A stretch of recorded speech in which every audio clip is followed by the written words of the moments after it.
बिस्मिल्लाहिर्रहमानिर्रहीम। मैं हूं जलील खान कुलाची और आप देख रहे हैं मेरा यूट्यूब चैनल। नाज़रीन, आज की जो मेरी स्टोरी है वो टिकटॉक के मुतालिक है। टिकटॉक को एक मरतबा फिर पाकिस्तान में बैन कर दिया गया है। इसकी वजह क्या है या इसकी कह लीजिए इसकी वजूहात क्या हैं, वो आज मैं आपके साथ शेयर करूँगा। ज़ाहिर सी बात है, हर बंदा यही कहता होगा या हर बंदे के जहन में यही ख्याल होगा कि ये फहाशी फैलाई जा रही थी, तो इस वजह से टिकटॉक को बैन कर दिया गया। नाज़रीन, एक वजह ये भी हो सकती है, इसके अलावा और भी मुख्तलिफ बहुत सी वजूहात हैं जिसकी बुनियाद पर टिकटॉक को पेशावर हाई कोर्ट ने बैन कर दिया। पहली तो बात यह है कि मुख्तलिफ लोग ये भी कह रहे थे कि इमरान खान ने इसको बैन कर दिया, कुछ कह रहे थे कि सुप्रीम कोर्ट ने इनको बैन कर दिया। नहीं, पेशावर हाई कोर्ट ने, पेशावर हाई कोर्ट के चीफ जस्टिस कैसर रशीद ने टिकटॉक को बैन कर दिया। अब सवाल ये तो बैन टिकटॉक क्यों हुई कि यानी पेशावर हाई कोर्ट ने टिकटॉक को बैन क्यों किया। नाज़रीन, एक छोटी सी स्टोरी है, वो आज मैं आपके साथ शेयर करूंगा, तो उसको बुनियाद बनाकर फिर आगे जो है वो टिकटॉक के बैन होने की वजह आपको समझ आएगी।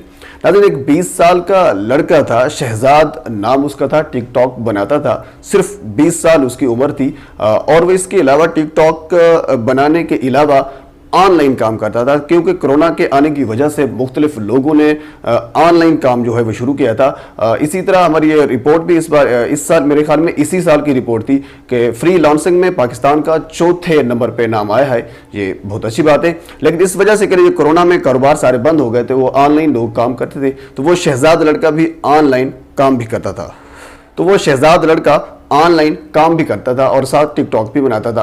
तो इसके अलावा एक लड़की है जिसका नाम था मरियम। उस मरियम लड़की ने 16 साल उसकी उम्र थी, उसने शहजाद को मैसेज किया। मैसेज ये किया कि आप टिकटॉक बनाते हो, मैं आपकी फैन हूं, तो मैं आपके साथ वीडियोस बनाना चाहती हूं, आपके साथ मिलकर काम करना चाहती हूं।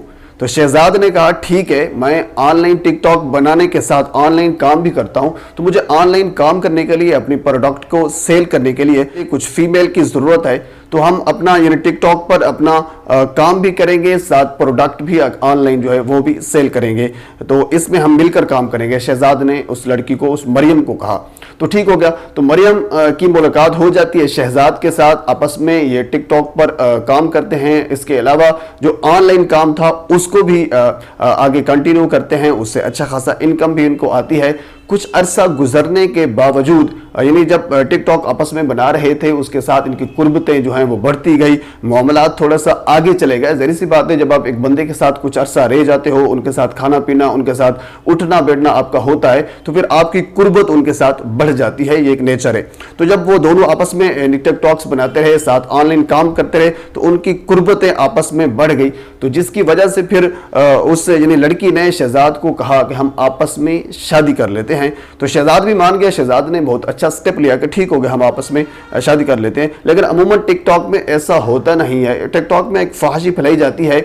नाज़रीन, आपने देखा होगा कि हम यानी जो कपल्स हैं वो बने हुए हैं, जस्ट लोगों के कह लीजिए कि वो व्यूज़ लेने के लिए, फॉलोवर लेने के लिए एक दूसरे के साथ वीडियोस बना रहे हैं, फाश किस्म की वीडियो बना रहे हैं, और इसके अलावा मरने की एक्टिंग जो है वो भी की जा रही है, यानी तरह तरह की कह लीजिए वो एक्टिंग की जाती है टिकटॉक पे। लेकिन उस शहजाद लड़के ने कहा ठीक है, मैं आपसे शादी कर लेता हूँ, क्योंकि कुर्बतें इनके आपस में बढ़ गई थी। तो शहजाद भी उस लड़की को कुछ अरसे से जानता था, तो शहजाद ने कहा ठीक है, हम शादी कर लेते हैं। तो जब शहजाद ने अपने घर वालों से कहा कि मैं फलां लड़की से शादी करना चाहता हूं, अब रिश्ता उसका मांगना चाहिए, आपको जाना चाहिए, यानी घर वालों को कहा, तो घर वालों ने रिश्ता मांगने से इनकार कर दिया। तो जब शहजाद ने उस लड़की को बताया कि मेरे घर वाले इनकार कर रहे हैं, वो आपकी तरफ नहीं आ रहे, यानी वो रिश्ता नहीं मांगना चाह रहे हैं, तो इसमें हमारी शादी जो है नामुमकिन सी नजर आ रही है। तो जब मरियम ने ये बात सुनी, तो मरियम ने ये कहा चलो ठीक है, आप अब हम शादी नहीं कर सकते, तो इसके बाद नेक्स्ट यानी आइंदा हम आपस में कोई वीडियोस भी नहीं बनाएंगे टिकटॉक पर, और हमारा जो ऑनलाइन काम है वो उस पर भी हम उसको बाकायदा आगे लेकर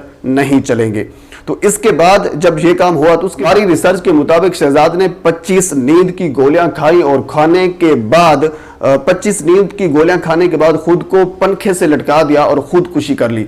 यानी वो खुदकुशी कर ली, लेकिन उसके घर वालों को पता खुदकुशी का नहीं था। उसके घर वाले ये समझते रहे कि हमारा जो भाई है, हमारा जो बेटा है वो लापता हो गया है, पर उसको वो ढूंढते रहे। ढूंढने के बाद पुलिस थाने में गए, लेकिन इसके बावजूद अब उसकी रिसर्च की गई, जब उसको मजीद ढूंढा गया तो उसके बाद पता चला छत के पंखे के साथ लटका हुआ था। तो नाज़रीन, ये बेसिकली एक वाकया ये था। इसके अलावा इससे पहले पेशावर हाई कोर्ट में लड़कियों ने भी दरखास्त दायर की थी, उस पर भी मुख्तलिफ समाअत होती रही, उस पर भी मुख्तलिफ यानी दोनों तरफ से दलाइल भी दिए जाते रहे। यानी इसी तरह जब ये वाकया हुआ, इस वाकये के बाद एक साहब ने पेशावर हाई कोर्ट से रुजू किया। पेशावर हाई कोर्ट से रुजू करने के बाद उसने दरखास्त दायर की कि टिकटॉक को पाकिस्तान से बंद होना चाहिए, पाकिस्तान में बैन होना चाहिए। तो इस पर यानी मुख्तलिफ समाअतें होती रही, दलाइल दिए जाते रहे। मुख्तलिफ दलाइल के बाद पेशावर हाई कोर्ट ने PTA के चेयरमैन यानी पाकिस्तान टेलीकम्युनिकेशन अथॉरिटी के चेयरमैन को बुलाया और बुलाकर उनसे पूछा कि क्या हम टिकटॉक को अगर बैन कर दें तो बैन करने से हमें नुकसान होगा। तो उन्होंने कहा जी हमें नुकसान होगा। इसके अलावा ये भी पूछा गया कि ये टिकटॉक ऐप है कहाँ की, इसका ऑफिस कहाँ है। तो ये बताया गया ये चाइनीज ऐप है, यानी चाइना से इस ऐप का ताल्लुक है, इसका जो ओनर है उसका चाइना से ताल्लुक है। और इसके अलावा इसका जो हेड ऑफिस है वो सिंगापुर में है और दुबई से इसको कंट्रोल किया जाता है। नाज़रीन, एक छोटी सी स्टोरी थी जो मैंने आपके साथ शेयर की। इस स्टोरी को मद्देनजर रखते हुए, इस स्टोरी को बुनियाद बनाकर एक साहब ने पेशावर हाई कोर्ट में दरखास्त दायर की थी कि टिकटॉक को बैन होना चाहिए। तो उसके बाद मुख्तलिफ यानी दलाइल आते रहे, मुख्तलिफ समाअतें हुई और समाअतों के बावजूद टिकटॉक को बैन कर दिया गया। टिकटॉक को न सिर्फ फहाशी की वजह से बैन कर दिया गया बल्कि खुदकुशी की वजह से, इसके अलावा मुख्तलिफ ट्रेजेडी बताई जाती हैं, लोग मरने की एक्टिंग करते हैं। अब कोई भी चीज बुरी नहीं होती नाज़रीन। अब इंटरनेट है, इंटरनेट बुरा नहीं है, लेकिन इसका बुरा इस्तेमाल हो सकता है। आप मोबाइल फोन है, आपका लैपटॉप आपके पास मौजूद है, लैपटॉप बुरा नहीं हो सकता, आपका सेल फोन, आपका एंड्रॉइड बुरा नहीं हो सकता, लेकिन इसका इस्तेमाल जो है वो आप गलत कर सकते हैं। तो टिकटॉक का जो है इस्तेमाल जो है वो बेज़ाहिर मेरे ख्याल में जो ऐप है वो बुरी नहीं है, उसका इस्तेमाल जो है वो बुरा किया जा रहा था। तो अब यानी पेशावर हाई कोर्ट ने फिलहाल ये फैसला किया है कि ओनरशिप से, इनके मालकान से, क्योंकि पहले भी पाकिस्तान में 1-2 मरतबा टिकटॉक बैन हो चुकी है, तो उनसे यही कहा गया था आप अपने कुछ असूल और ज़वाबित रखें। अब इसको कंट्रोल करने के लिए बहरहाल पेशावर हाई कोर्ट ने उनके मालकान से अब राब्ता करना है और उसको यह कहना है कि अब टिकटॉक के कुछ असूल रखे जाएं, कुछ ज़वाबित बनाए जाएं, और उसके बावजूद जब आप बना लेंगे, कुछ तौर तरीका इसको बना लेंगे इसको चलाने का, तो उसके बावजूद हम फिर इसको पाकिस्तान में एक्टिव कर देंगे। फिलहाल पाकिस्तान में टिकटॉक जो है वो इसी वजह से बैन कर दी गई है। नाज़रीन, फिलहाल दीजिए इजाजत, इंशाल्लाह नेक्स्ट व्लॉग में आपसे मुलाकात होगी। अल्लाह हाफिज़।